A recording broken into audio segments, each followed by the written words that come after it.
Hey guys, in this lesson, we look at a couple different ways to share files between projects. So let's say that you have created two projects.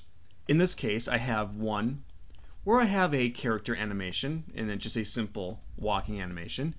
And then I have another that's just a background. Let's say I want to bring that character into this project so I can have him walk in the background. This is actually really easy to do, and there's a couple of ways to do it.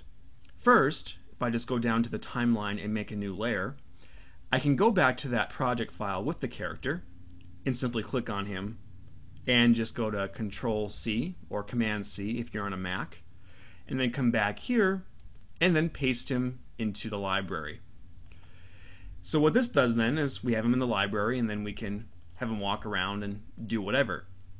There is another way to do this though, and it's actually a bit easier, especially if you're working with bigger projects, or if you are, let's say, working on a cartoon series and you have a lot of episodes and you want to maybe share assets in between these episodes, maybe character designs or animations and so on. And that is, we can share the libraries of these files. And this is actually a really easy thing to do. So first, I'll just delete this character and now come over to my Libraries panel. And here, on the Libraries panel, you'll notice that we have all of our symbols that we've created for this project, but also there's a drop-down menu at the top of the panel.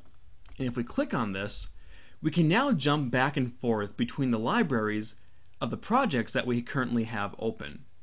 So for instance, if I click on the walk example FLA file, I then go to this files library then, and I can access that library, and then I can simply just click and then drag in that asset.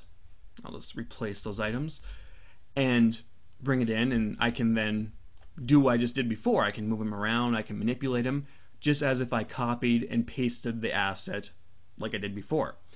But this is a little bit easier because, again, instead of having to jump back and forth and grab different things and copy it and paste it, you can simply just, click and drag. And again, the same can be done here. We could go back into this file, and then instead of bringing the character into the environment, I could simply go jump to the environment library, and I'll drag a cloud in, or I'll drag some grass in, and the hills, and so on. So those are some different things you can do.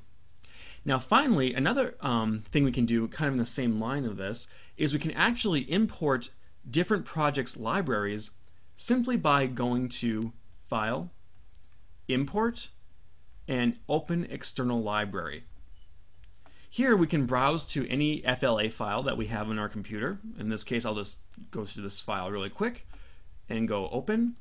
And here, we don't even have to open the project now. You'll see that I don't have that blinking project file open, but I do have its library available to me now. And again, I can just simply go and jump back and forth between any project and just click and drag and bring them in.